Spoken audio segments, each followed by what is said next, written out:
and welcome to Shalom Aleichem. So, I'm back. I haven't been around much, as you probably might have noticed, unless you forgot about me completely, which I don't blame you if you did. So, to me it made sense that my first video back officially should be a recovery vlog / update video because a whole lot has happened over the past 2 years or so that I feel like I need to fill you guys in on because you haven't heard any of it, and it's been crazy. I have my notes right here for my recovery vlog. I don't even know which recovery vlog this is. Is it like number 10? Number 9? Something like that? I don't know, I'll look that up. So let me tell you guys where I've been for the past 2 years or so when I've been making videos very sparingly. So first things first, in December of 2017 I graduated with my associate's degree from community college. Woo! That was great. That was wonderful. Good time. After that I had to wait about 9 months until I could transfer to my next university because I decided to go in the fall. So that meant since I graduated in December, that meant that I was skipping the spring semester, and I got a job at a residential facility for adolescents that's like psychiatric. So basically it was my dream job. I wanted to work as kind of like a direct care staff position, and honestly a lot like what I had when I was in the intensive outpatient program for OCD, and that was honestly a great experience, really difficult but great. And I feel like I gained a lot of confidence from that. I was really happy there. But I wanted to finish my bachelor's degree like a good girl. So while I was in college, I really felt like I loved academia, and I felt like I was really good at it, and it gave me a lot of self-confidence. On my most recent blog post, I kind of wrote about that a little bit. I mean, community college changed the way that I thought about school in general because I had a really bad experience in public school, which made me think that I was not good at school or like anything, and I was worthless and, you know, fun stuff. But I went to community college and I was like, oh my word, I have intellect. I'm actually good at this. Wow! So it was a big confidence boost for me. I started kind of being interested in things I'd never been interested in before, like going to a really good school and going to a school with prestige that would look good on a resume, stuff like that. And previously I had been like, that doesn't really matter, it's just a name, it's just a school, still an education, just get the piece of paper. But since I started valuing academia more and valuing learning more, that just kind of naturally came along with it. I used to think of myself as someone who wasn't really book smart. I was more street smart, and I was more of a free spirit. I didn't want to be confined by rules or college, yada yada, whatever. So started getting interested in that, and I chose my dream school. I got into my dream school. That was amazing. I was so happy. And so I ended up going to that school in the fall, and this will be important later. The school is actually 4 hours away from where I live right now with my family, but I went because I wanted that opportunity. I wanted to get that good education, not to put that in quotation marks because it is true. And I had a really bad first semester. It turns out that transferring is a lot harder than I expected, even though like I knew that there would be an adjustment in many different capacities. I was not prepared enough, or maybe this happens to everyone, but like it was really hard. It was a really hard move. So between moving away from all my support system and getting a whole new curriculum that was like way more rigorous than the last one I had at community college, and this whole new like way of life basically, was really difficult for me. On top of that, like it's kind of hard to make friends when you're a transfer student. I did get like a really good group of friends because I joined one Christian organization, which was good. But for everything else, it was a really difficult transition, and it was really hard. It was kind of hard to like get close to people because like when you're a freshman, you're all kind of going through this together. But for me, it was my first time living at school and going to this school in particular, so it kind of felt really lonely. During that time I had a lot of hard talks with my therapist, and I got very depressed. My OCD got a lot worse. I don't know how to put it in better words, it was just really bad. I thought about quitting a lot, but I didn't. I thought like, oh, I should stick it out, and I only have 2 years left of school, so I might as well just like stay here. So I ended up staying, and I went to the spring semester, and that semester was pretty okay. But on top of that, my first year at my dream school, I guess we're dubbing it that now. I was like debating whether or not to say the name of the school, but I guess we're just gonna call it Dream School. Another thing that happened was that I started having a lot of family issues that I really can't go into, but just know those were really prevalent, and that was a big deal. So I started like having some issues getting along with my parents in general, and then it was really hard to kind of even think about repairing those relationships because I was far away. So that first year was all about, for me, like reevaluating my values and thinking about like what is really important to me, because I'm really like hurting at the school. I'm really hurting trying to do all of my work and all of it just like here. Like, do I want to be here? Do I value school this much? Do I value getting a good education this much? Do I value going to a prestigious school this much? And that was a really big deal for me because I didn't know that values could change. That was a source of anxiety for me that first semester, because I was like, I think my values are different than what I initially thought, and I'm trying to live by my values. I can't trust my values. Oh no, what do I do? That was something that I learned. There's a lot of things I'm going to be mentioning here that I would love to make even longer videos about, and that's why I'm only going to like touch on it a little bit here. That summer, I decided not to take any summer courses, mostly because I didn't get into any, but regardless, it was summer, and I decided to go on a trip that I wanted to do ever since I moved down south. I decided that I wanted to go visit my home state of Rhode Island for like basically the whole summer, and so I did that. It was my first time traveling alone, especially for that amount of time. Well, I guess it wasn't my first time traveling alone, but for this amount of time, it was my first time being away from home. And also like okay, so I was at college, but like here I was all on my own. Like no one was giving me housing or food. Like it was all on me. But that was something I'd been wanting to do since like 2015 when I moved down south, and I finally had the independence and the money to do it. So I did that, and that was, wow. I had so much fun. I was so happy that summer. I got to see old friends, I got to see people that I really miss. I got to spend like really quality time with people who I hadn't seen or spent much quality time with in a really long time, like my cousins. It was good. It was a good time. And I felt truly and honestly happy there, and it made me think like, why am I going back to school? Why am I going back to North Carolina when I love it in Rhode Island? But regardless, 1 year left. Well, we'll get to that, but like one-ish year left to school. I should just stick it out, was my mentality. Oh, also in that summer I went to OCDCon in Austin, Texas. I'd always wanted to go to Austin, Texas, and that was so fun too. It was even like therapeutic for me. Like it was such a big deal that I was able to stretch my independence like that and make such a big choice and pull it off. It was totally an exposure too. All of this was an exposure, to be fair. So keeping with the mentality that I should stick with it and not quit, I went back for the fall, and that semester, last semester, was not great. It wasn't as bad as the first semester because I had kind of gotten used to the ropes. I knew how it worked, but I still had a bad semester. So the thing is, ideally it was supposed to take me 2 years to finish. Well, I ended up taking less credits than I needed to.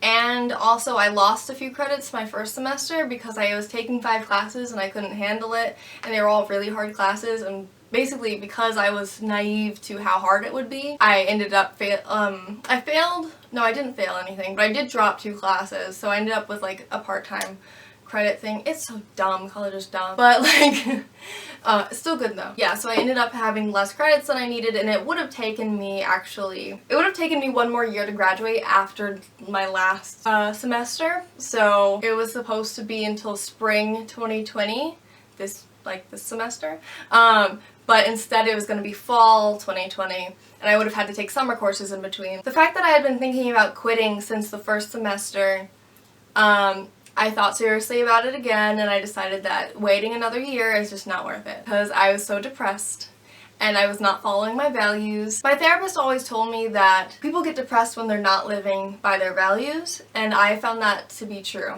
in my life. So basically, I found I was not living by my values at my dream school, so I decided to quit. And that was a really hard decision for me because I am a very plan-oriented person, and it was really scary to think about going off plan. I went to the psychological services at my school a few times being like, I think I want to quit, but I don't know what to do. Because it's really hard. It's really hard for me to not have that structure. Like, I had my whole, like, up to graduation planned out, and I knew what I was going to do after graduation, kind of. But now it's like, oh, so you're just not going to be in school anymore? What do I do with that? I also felt like the faculty was ridiculously hard to work with. They were very hard graders, and a lot of them were pretentious professors who really were just there to do research and didn't care about you. The classes were really large, which I was okay with, but it did make it harder to learn. Like, even if you went to office hours with a TA, it's not like they have time to really sit with you and talk about things in the depth that you might need. And sometimes they did, like for my psychology classes. Let's talk about that later. But like other times they didn't, because there's just so many students to work with. And this is one negative side of going to a big school. I felt like I had to jump through hoops and deny my self-care and my health just to get good grades. And while the whole time I was there, like, it was the only time I had ever felt like I was trying my absolute best and getting nowhere. That was really hard. Like, that's, for me, that's not encouraging, that's really discouraging and demoralizing, and it kind of made me hate school. It made me hate myself a little bit sometimes. So for me, I really enjoyed my classes in college. I enjoyed learning, but at my dream school, I did not really enjoy it that much because I thought, like, it was ridiculously hard. Like, it was just, the standards were unreasonable. And I mean, I know, like, clearly some people were able to do it, but I wasn't. And that's not to say I got bad grades even, because I didn't get bad grades.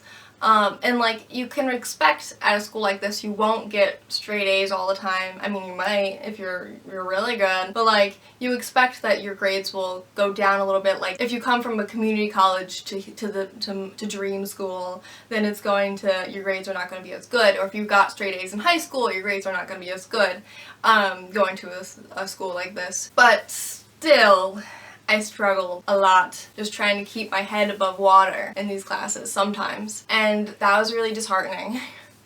Another thing was that this was even in classes that I was supposed to be good at, like psychology. I got B's in my psychology classes because it was just dumb. Because, sorry, it's like when you lose a video game, you're like, it was the controller. No, that's not what I mean. I don't mean it's dumb. I was getting bad grades because it was just so technical and they made everything really hard. They were just making it hard just for fun. Yeah, I don't know if that describes it or if I just sound like I'm whining. I was a really good student, and then I came here and it was a lot harder. And it's not even that I got bad grades, it's just, I don't know, I feel like I'm just whining and you guys are gonna judge me. But there were still classes that I liked. Really, it depended on the professor, which makes sense, and in like the type of work that they were having us do and the type of questions on tests, because like some of them would make questions specifically trying to trip you up, which is so dumb. There were some good professors too, and sometimes professors were really nice, but I still struggle. And the thing is that because I was depressed, I started performing more poorly. I became depressed because of school, and then because I was depressed, I started performing more poorly than I would have been if I wasn't depressed or anxious, etc. Like, because of certain depression symptoms like low motivation and inability to concentrate and all of that. So it had a cyclical effect. There were good parts though, for sure. And like, I think I got really jaded with psychology classes just because I kept getting like bad grades and that was supposed to be my thing. And then that really hurt my ego. But it's not just that. There were definitely reasons why I got the grades that I did. So I'm not saying that those grades were undeserved. Some of my grades I felt weren't deserved, but I'm not necessarily just in psychology.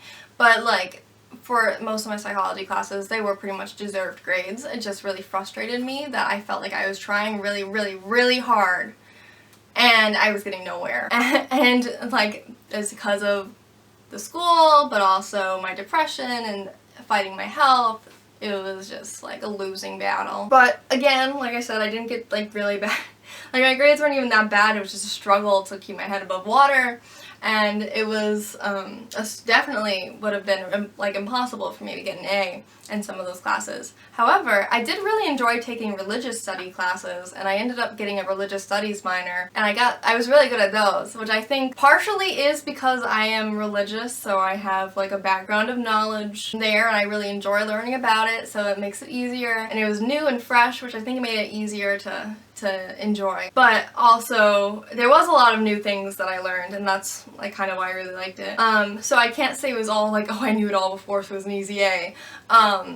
Yeah, I did work in those classes, but I got A's in them, so that was something that I was really like, wow, this is something I'm good at. I can get A's in these classes, but not in psychology. So on top of the obvious things, like, I was also just really depressed, and I didn't want to be there, and I really wanted to be working. So my heart wasn't in it by the last semester. I was just kind of like, I don't want to be here. I kind of hate this. So, like, speaking of depression, like, I had really low motivation, and it was just a bad time. It was just like, I don't want to be here. I felt like I lacked independence when I was there, which is kind of funny, because, like, I moved all the way away from my parents just to feel like I had less independence at school than when I was living with them. But, because I couldn't, like, have my car on campus, everything I did had to be approved by the school, and I hated feeling like I was out of control of that. And, like, I hated living in a dorm, and I hated not having access to, like, the kitchen whenever I wanted it. Like, I'd have to walk to go to the dining hall. Like, I don't want to be that far away from my food supply. That's very important to me. I hated the environment, and honestly, a lot of it was OCD related. Once I went to school, my contamination/germ OCD fears really started coming up to the surface, and I realized how bad they actually are. I don't know if you guys have ever been in a dorm shower before. It's not nice. It's kind of gross. And yeah, I felt uncomfortable.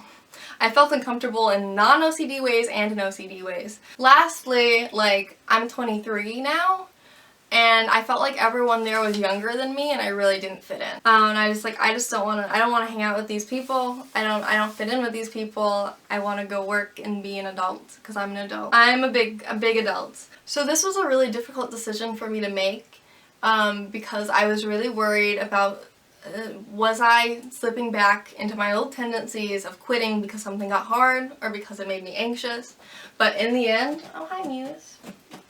Was I making this decision based out of fear or based out of my values? And, like, was this logical or emotional? But in the end, I really felt that it was the logical decision, and I feel like that's been confirmed since coming home, because I forgot, like, how happy I can be making a transition. Because, like, whenever I was going back to school, I was like, ugh, I hate it, I don't want to go back, but then I did it anyway. Choosing to stay at home, I'm so happy. I've been so happy. So yeah, I think it was the right choice. So overall, the past 2 years have taught me a lot of lessons. And there's a lot I could make entire videos about, and I can't wait to make entire videos about them. Yeah, did you guys see that? Did you see her just drop her toy? So this whole time, I could have said, like, oh, I'm too busy to make videos, but that would be a lie. The thing is that when you want to do something, you make time for it. And the thing is that I was anxious about making videos, so I procrastinated and avoided them. And I'm even anxious right now thinking about editing this video. I really started giving into my perfectionism OCD, and then I started avoiding making videos because of that, and blah blah blah.